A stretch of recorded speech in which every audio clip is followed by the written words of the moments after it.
Hi, hello, welcome everyone to the first episode of the series. We are Napier's Feminist Society, formerly Napier's Gender Equality Society, and we're coming to you in true 2020 fashion via Zoom. So, apologies if the volume's a little jumpy at times. I will try and fix it up in editing, but who knows? Bi weekly, we are exec committee. We're going to give you some more conversation and interesting stuff around our session topics of the month. In September, October, we've been focusing on intersectionality and moving forward into Black History Month, raising Black voices and things like that. So, first of all, let's introduce ourselves.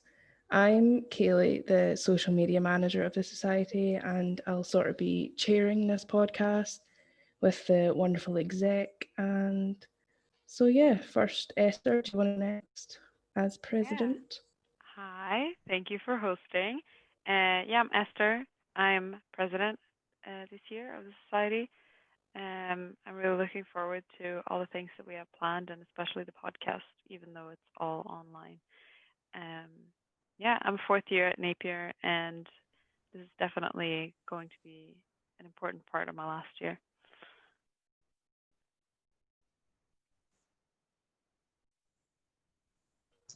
Okay, I'll just continue. Aurora, do you want to go next? Yeah, I'm Aurora. I'm the treasurer.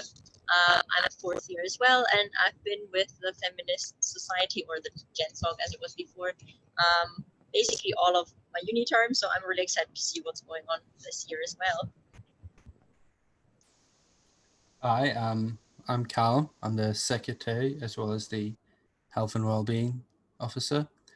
I'm in my second year right now and first year in the committee for FemSoc, so it's a pretty exciting start. Awesome. So now that we're all kind of friendly, I'm going to jump in and explain our first topic. Or actually, Callum's going to do that since he did the presentation. I think we started off with a really strong subject and one that is super important, and that is, of course, intersectional feminism. So, Callum, when you were researching everything, how did you start, or where did you think was a good place to start? Well, just kind of mainly it's just researching articles that wrote about it. So simply just Google intersectionality and a bunch of articles will come up, and from that you'll learn who the people are, like key figures and other keywords, and then you go from there and search those. It kind of spools out into different things. So you would say that it's quite accessible? Yeah, pretty accessible. Yeah, pretty easy to research. Yeah. Was there anything that surprised you or shocked you about the subject, or you thought, oh my God, why haven't I heard of this before?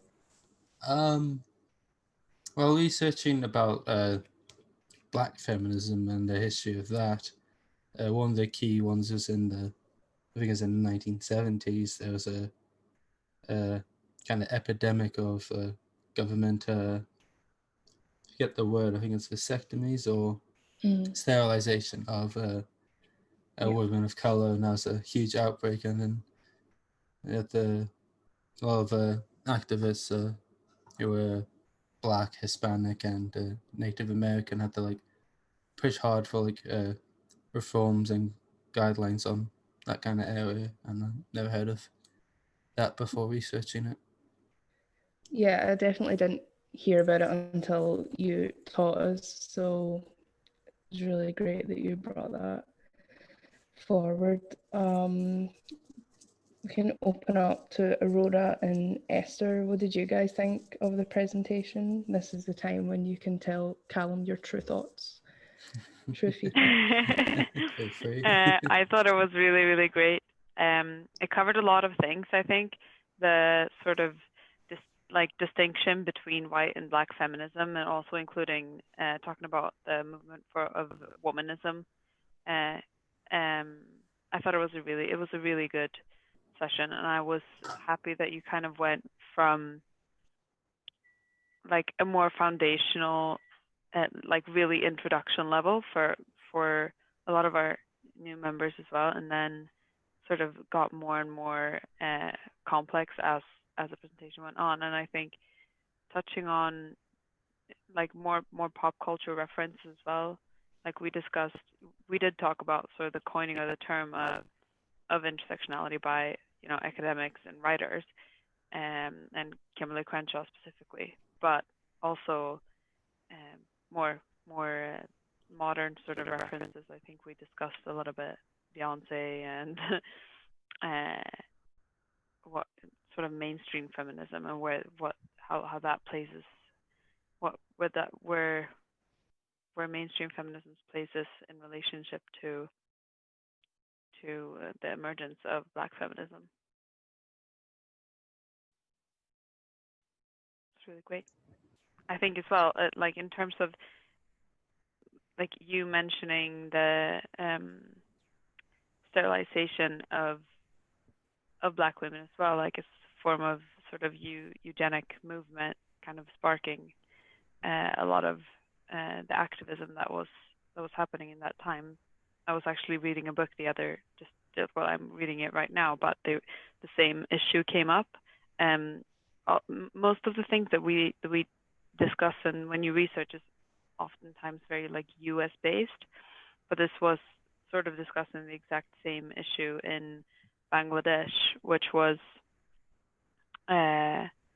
sort of radical Western attempts to for population control, and it said that it's difficult for feminists from the West or like for white feminism to understand that notion, like reproductive rights of women or control of women over their own bodies has no meaning for the majority of women in places where it's not like for example then in Bangladesh. So the processes of poverty and underdevelopment there, and quote unquote underdevelopment, have reduced their lives to a margin narrowly above death.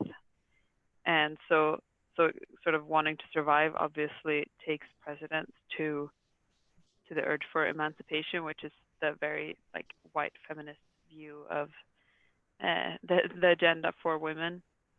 So comparing that type of like body autonomy as sort of a sideline priority maybe when you're not in a super privileged position.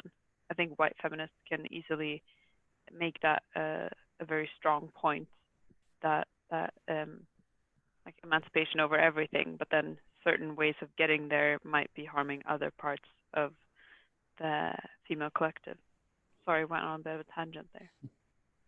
No, not at all. It reminded me of the podcast that I shared in the FemSoc Fam earlier, the Yikes podcast.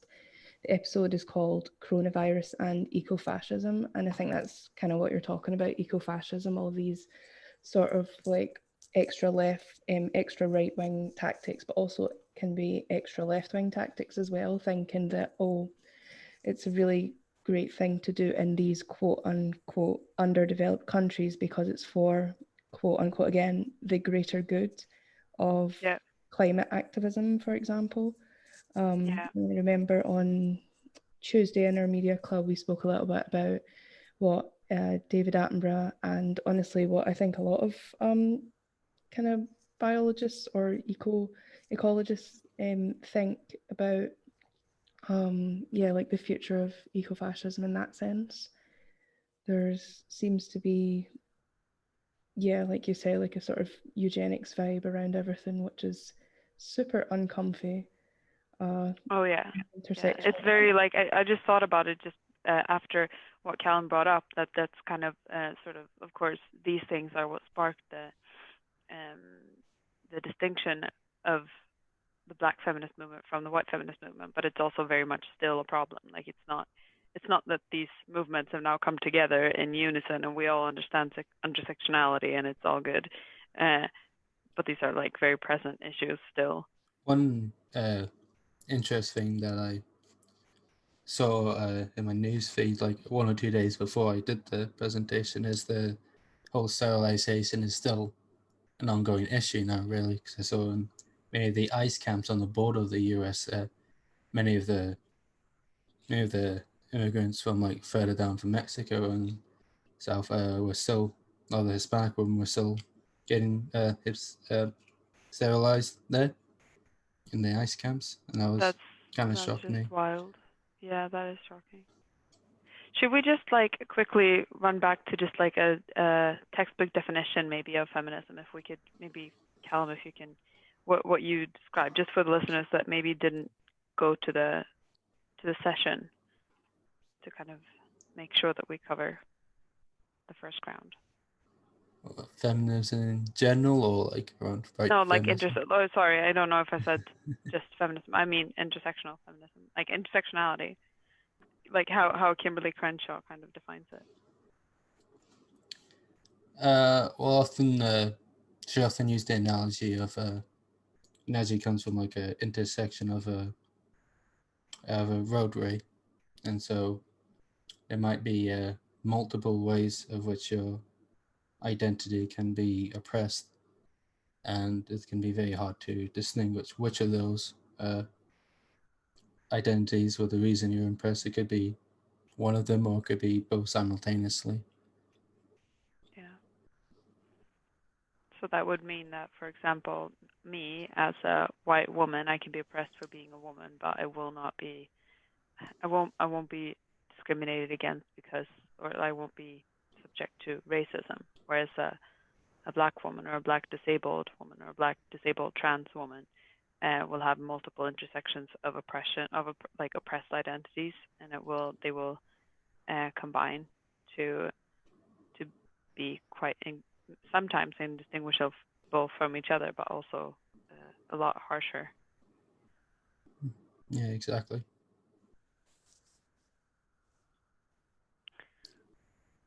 Yeah, but I think we had a really, really good discussion, especially after the media club. Like we had good engagement from the members, and I was really happy to hear that it came across. I don't know if people that have um, that are listening now are maybe would like to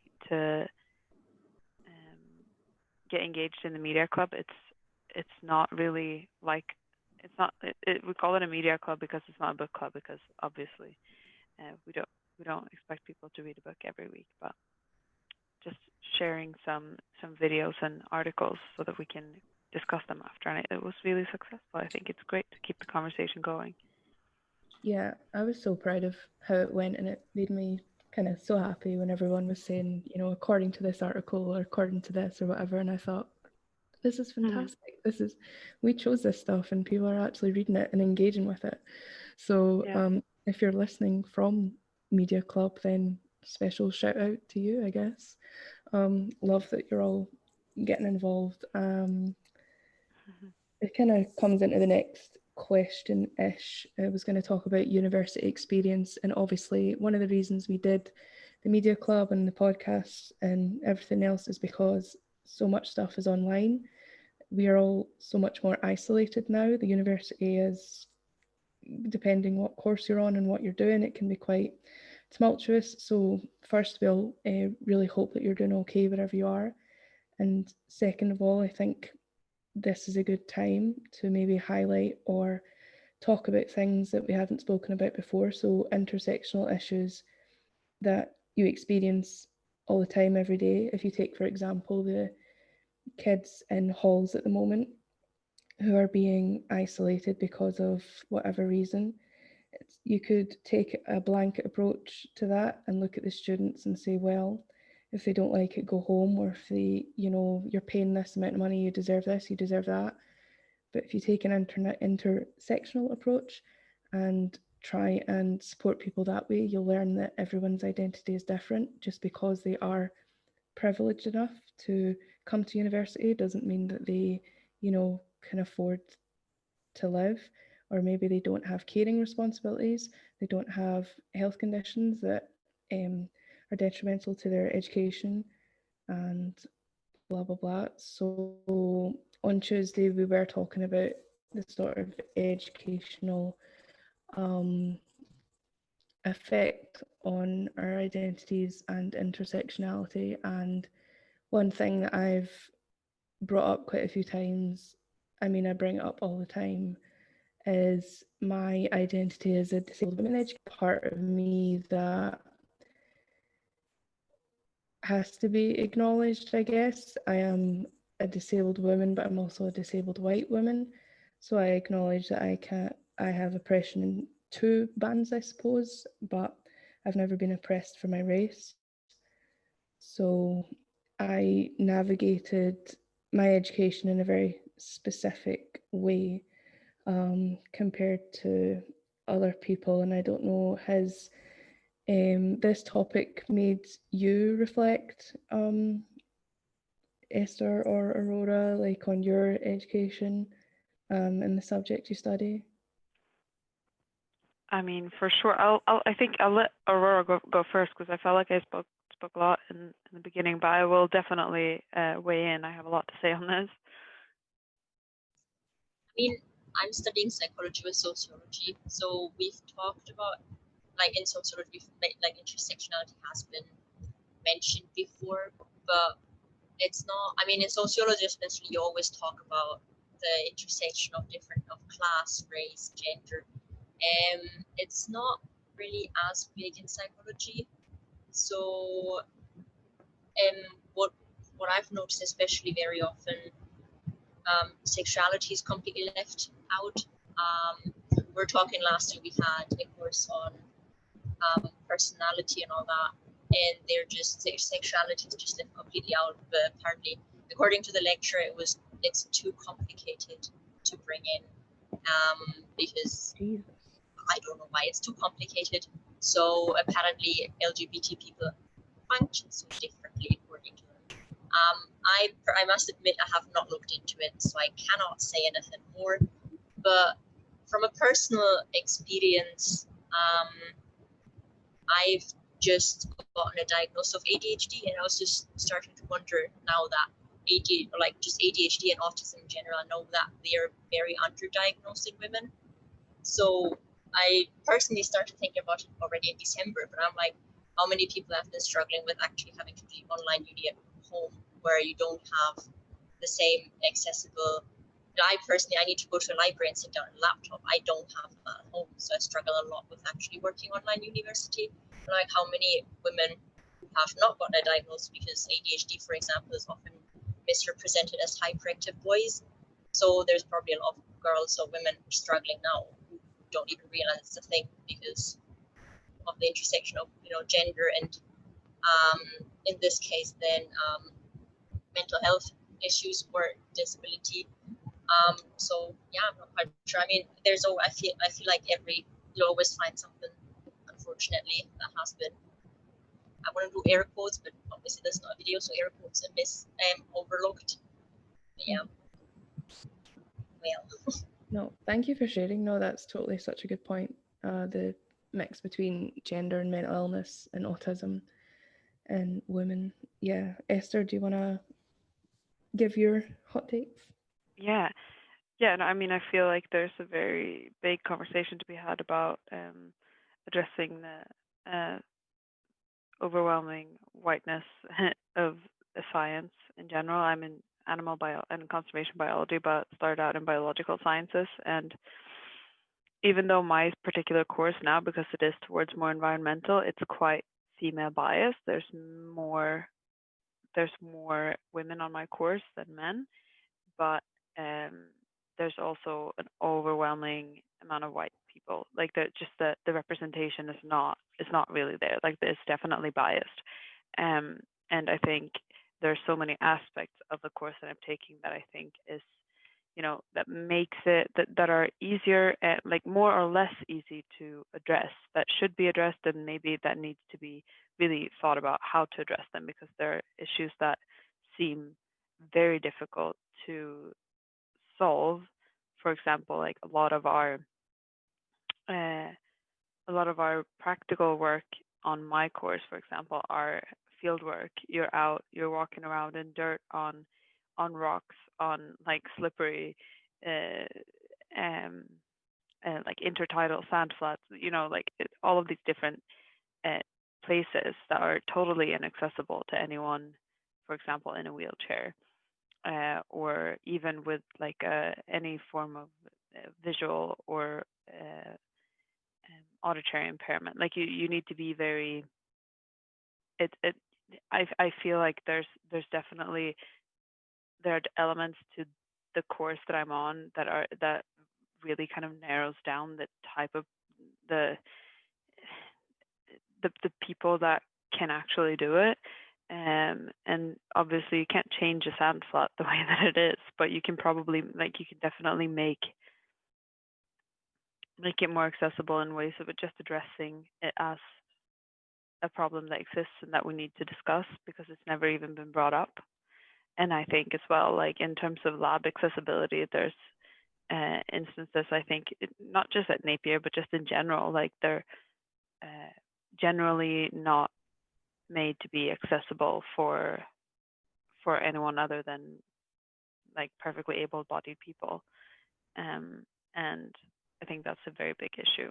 There's also obviously the representation problem of like who is getting publicized in research. It's the same as for social sciences that Aurora's in. Looking at the majority of authors of published papers are Western, often men, but it's just who are you learning from? Who are you getting your information from? Also looking at lecturers. Most of my lecturers are men as well, white men. There's definitely so many aspects of it that should be addressed. Yeah, I was going to speak about my sort of like reading or who I learned from on my course. It definitely was very old white men, actually. Pretty much every course was whitewashed, and even the ones that were supposed to be more intersectional or quote inclusive, they weren't really. A couple of so I studied English, I should say, so a lot of literature and media was like our coursework basically. And I think if I had to guess, I think about 90% of the media we consumed was made or written by white men. The other 10% could be split, maybe like 8% white women and then 2% people of color. I couldn't even, even break that down further, like gender wise, it was that small. But it's the way it's taught as well is quite strange. You could have, it's all right to say like, oh, we have this great text about colonialism, but if a white person is teaching that to only white people and they're not giving it the same attention that they would another text, or they're looking at it from the wrong way, then it doesn't help. It all it does is reinforce the stereotypes and the bias and the just like the ignorance. Even although they claim not to be racist or imperialist, what they're doing in the whole practice just adds to the idea that university and education is kind of elitist and classist. And it's just almost like a subtle reinforcement, I would say. I just I want think to that's jump in again. Sorry. Yeah, you go. I just wanted to mention, because I mentioned earlier that sociology really looks at like distinctions and intersections. But I just wanted to you just remind me clearly that the overwhelming majority of source material is from straight white men, usually quite old as well, but definitely overwhelmingly white, overwhelmingly male. Yeah, for sure. I think it's a really important point that you're making as well, Kayla, because it's about the intersection of sort of accessibility to education that has got like that where all these identities come together to make it as difficult as possible for anyone who's not at the top of the hierarchy to kind of even to get a foothold. And it made me think of I was reading a book, How to Be an Anti-Racist by Ibram X. Kendi, and he really put it very well. I can't remember now. I'm obviously paraphrasing because I didn't memorize the whole book, but talking about sort of the myth of a meritocratic system, like nothing can be purely based on merits when we live in a society that gives everyone different opportunities to start with. So people that have had really well educated and well off parents, and disproportionately white people then if you compare, um, especially in the US, but in all of the sort of Western um, world, like you in Europe as well, uh, they will be able to get you into a good school, and then you will be able to get there. So even if you're like your brain intellectually is exactly has the same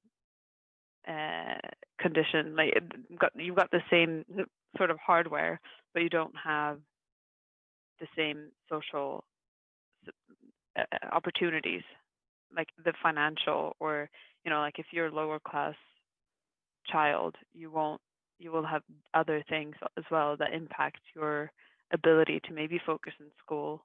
So even if you were to get, say, a scholarship to go to a nice school, that would still put you at comparison with the kids that have not had to worry about other things and have been able to get to that same school with no other worries. So they will have a leg up. You know what I mean? Like, I don't know if this makes sense the way that I'm phrasing it, but the idea of meritocracy, it's also like it does not take into account the fact that privilege is to some extent inherited as well. So it's a whole generational thing. If your parents have been very privileged and your grandparents have, and blah blah blah, that goes down to you, and you will have access to much more. I think it's one of those things that Angela Davis said in her talk about intersectional feminism, that white women, for example, have all the conditions to at least, if they're like, granted they're not lower class or disabled or otherwise sort of an intersection that puts them in a disadvantage, and even like a worse disadvantage than just being a woman, but they're able to, many are able to at least sort of get up to the glass ceiling. They're able to reach it, maybe even break it. They can occupy the position that a white man can in our society. Granted, they assimilate to the patriarchal system, but they can do it because they have all of that sort of underlying generational privilege backing it up from being white, whereas that's not the case for many Black women, for example. That reminded me of a case that was going on, I think, a couple of years ago. For example, there was a young girl who had a heart condition and other disabilities who wanted to go to Oxford, and she missed the grades very slightly just because of health appointments, and she was late to the Oxford interview because of a health appointment, and instantly she was rejected, despite the fact that if you look away from her health condition, and if you looked away from those instances where she, quote, slipped up, when in reality it was she did the best she could in the circumstances at that time. And she fought it, and people were saying, well, why should she get extra help for a health condition when she didn't meet the grades? And I think it's pretty obvious to all of us, and maybe to other people, that, well, if Oxford was more accommodating, then she could get in no problem. And it's not, people maybe think like it's, oh, you're dropping the bar to let more less good people in, and that's not the case at all. It's no, exactly. I think that's a really, really good, like, that's such a good example to tie to exactly what I said. Like, I think it's not about her, that specific student, not being able to meet the requirements. It's about the whole rest of society not like wanting to reckon with the fact that other factors play into your ability to use your intellect as you could if you were free from all the oppression that comes from one of your identities. And I'm not saying like having to have a doctor's appointment is oppression in itself, but the fact that they can't accommodate it is an artifact of it. Yeah, definitely. And if this girl was white, I mean, and I can't remember her financial background, but I'm sure if she was a person of color and financially disadvantaged, then that's two extra layers, two extra intersections that you would have to deal with. And then there would probably be even more people saying, oh, well, you're only letting her in because she's a token, or she's a charity case or whatever, which is completely Yeah, not true. the big problem of um, sort of quotas. Yeah, It's a very very controversial issue in within feminism. I think there's so many different opinions on whether it's the right way to go or not. definitely. So, Callum, you've been pretty quiet. Do you want to come back? Do you have any sort of examples or experience on your course where intersectionality has came up or hasn't?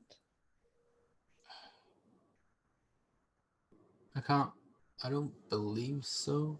Do you mean as in have been taught or came up in a conversation from lecturers or just issues in it? Yeah, just like, well, you study computing, so how do you feel like you're being taught, or the things you're being taught um, from in like an intersectional stance? Do you think that affects your learning in any way?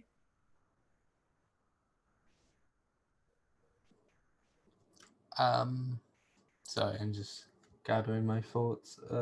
I believe when we get taught about like user interface, how like apps look and stuff, often disability and accessibility are a thing we often taught and are made to think about when designing products like that. So That's good. outside of that, that's the most I believe. Uh, it comes from it comes directly thinking of intersectionality during my learning. Yeah. And do you notice your cohort, is it quite intersectional, or is it like Esther's course where it's mostly white? Within the student body, at least an undergraduate, I believe it is mostly white. Mm, I think there's a handful of people of color or anything. Lecturers and like teachers around there, I think it's a lot more mixed, a lot more intersections of different types of people. So it's a lot more women in the kind of lectures of the modules, whereas it's mostly white men in the student body. Uh, a good amount of uh, female students, but not a whole lot. It's mm. definitely a majority of males, whereas in the lectures, I've like you often have uh, quite a few female lecturers as well as many international lecturers for my modules, often from Asia or like India and Pakistan, that subcontinent. Cool. I mean, that's pretty good. I remember when I was researching um, like the diversity of staff last year, and I was quite shocked when um, I mean, there was so many graphs, and as an English student, I get scared of graphs, but trying to decipher it, it was quite shocking the amount of, the lack of people of color and ethnic or any minority in sort of jobs above like assistant level or lecturer level.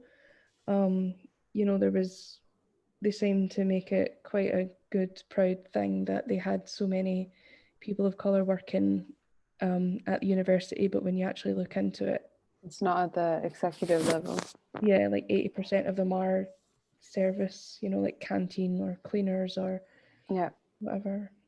So yeah, it's a really important point to make. I think that was kind of quite a big. There was a little undercurrent to the sort of BLM um, uh, movement surge this summer. That was kind of urging big companies to disclose their employee, sort of the representation within their employee, like group of employees. and not just in general, but like specifically at every executive level, just so that could be made really clear that people can say they can literally say that they have perfectly equal equal representation of, say, white, black, or any or Asian minority, ethnic, whatever it is. They could say that they have perfect balance, but then when you without disclosing the levels of it, it doesn't really mean that much. Yeah, I think we've all seen a lot of like performative activism, especially over the summer, and recently it kind of highlights how deep people actually want to care about these sort of things or deal with those. But I think as well, it's a very important, like it's an important aspect where it really showed, and we discussed this as well in the session, like where the intersection of, say, racism and sexism really was very evident in terms of the response to George Floyd's death and Breonna Taylor's death. Not just in terms of sort of which one got most media exposure, but also in terms of what actually happened after. Like when we look at the results from, so like of what has happened now, it's not just the race problem that's made Breonna Taylor's case not be as hard fought for as George Floyd's. It's the fact that she's both Black and a woman. Yeah, and there's so many Black trans women as well that have been murdered. Yeah. That you don't often hear their names because of, again, perhaps that extra intersection that's put on top. Yeah. Yeah, there's and the thing is that is not even that the fact that it comes up as if it's a new thing as well, as if it's not happening every year, all the time. There's it's shocking. Yeah, and I think the virus, I don't even know if you could like split up 2020 into subplots, but because of how riotous it's been, but the coronavirus, I think, as well, has highlighted a lot of intersectional issues. Yeah. Highlighted a lot about class and race and disability, especially. I think in America, the majority of people that have passed with the virus have been people of color because they are statistically less able to access healthcare. And even if they do, they're also biased against. So Yeah. they're not getting the same critical care as white Yeah, people. exactly. You could say like, oh well, if they had money, they can totally go and get healthcare, but it's not that easy to start with. And then, of course, if they go into the hospital, it's very unlikely that they will be treated the same as. In the UK, over 2/3 of the people that have had coronavirus and have had passed from it have been people with disabilities or underlying health conditions. So and a lot of the people who have been furloughed even are women, single mothers, come from lower income anyway. So it also there's also been a lot of controversy about the whole like what help people get, or like the furlough money that people get, and or I think in the US as well, like the getting financial support. People were upset that they weren't getting enough money. They weren't getting as much as they needed, or as they, and they were still getting more than the sort of social financial help that a lot of disabled people in the US get, because they're literally not able to work, and people are complaining that they're getting more than them, and they're not even mentioning, they've never even raised the issue that that's an inhumane sort of sum of money to expect anyone, let alone a disabled person that also has oftentimes have more sort of expenses than other people to survive on. yeah, I know in the UK anyway, the I can't remember the furlough payment, but on average it was around about, say, about £100 a week. And people thought this was outrageous. You know, how can you live on this? And disabled people have been living on £45 to £60 a week Yeah. since 2010. And whenever this is brought up, people say, well, this is a disabled issue, and put it to the side. It's only recently that people have maybe realised, like, oh no, The actually, extent to which, yeah. it's, I mean, anyone could become disabled tomorrow, and disability affects Yeah. any race, any gender, any sexuality. So having an intersectional view and realizing that these things intersect are really important. Again, as I say, if someone in the UK with a disability, yes, we don't have to pay for healthcare, so I guess we're quote privileged in that way, but Black people are not treated the same in hospitals here. So much harder to get housing, healthcare, and about 80 different things on top of that. So yeah, if we take anything from this episode tonight, or even in our recent learnings, I think it's definitely to have a more intersectional view in absolutely everything that goes on around us. I think it would really be Yeah. helpful.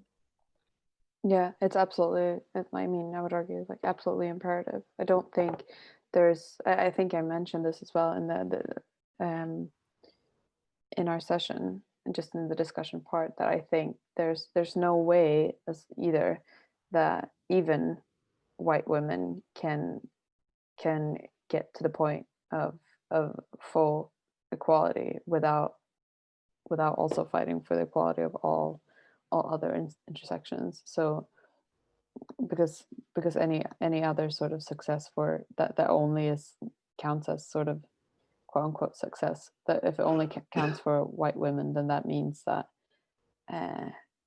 it's been assimilation has happened and it's just about sort of learning to play the game within the patriarchy rather than changing the fundamental structure. So there's always going to be losses there anyway. Exactly. So yeah, Aurora, Callum, do you have any more sort of like final thoughts on the issue? I say final as if we've solved the problem. We really haven't. We've only sort of cracked the egg, but any sort of final thoughts you want to finish off with? I don't think I have anything to add really personally. I think we've summarized, like, you've done a pretty good job of that. Okay. Well, thank you. That's the backup that I needed at least. Aurora's the cheerleader, I suppose. I mean, ideally, hopefully, people can maybe people feel comfortable commenting as well. I mean, this will be up on Spotify, but you can also comment on our Instagram pages or Facebook pages on what you thought. If you have any more points to raise, we can always address any questions in the next episode. Yeah, that would be cool, like a Q&A section. Yeah. All right. Will we finish it up here? I'm gonna say, like, doing a Zoom podcast is probably one of the strangest things. Oh my God, yeah, it took a little while to sort of get into it, I have to admit. Yeah, so apologies if it's audibly been kind of rough, kind of jumpy, but hopefully we'll get into the swing of things, and who knows, maybe in a couple of months we'll actually be doing it in person. Although I hope we do it a lot sooner. Like, oh God, please. Yeah. All right, well, our next session will be, do you want to just quickly introduce it? Yes, so next Tuesday, the 6th of October at 7, we're going to have a session on Scotland's shame. So basically talking about misogyny, homophobia, and racism in Scottish history and sort of more recent history in Scottish culture, and how these things actually kind of rely, or how Scotland kind of relies on these things to build up their image, and talking a little bit more about how that affects the Scottish independence debate, which you all know I love to talk about. So yeah, it'll be fun if you're a Scottish student, or if you're an international one. Like, there's something for everyone to learn, definitely. Amazing. Well, all the information about that will be on the event on the Facebook page, and we'll obviously put it on Instagram as well. So just keep a look at it. Yep, and we'll see you or hear you in the next one. Everyone say bye. Bye. Bye.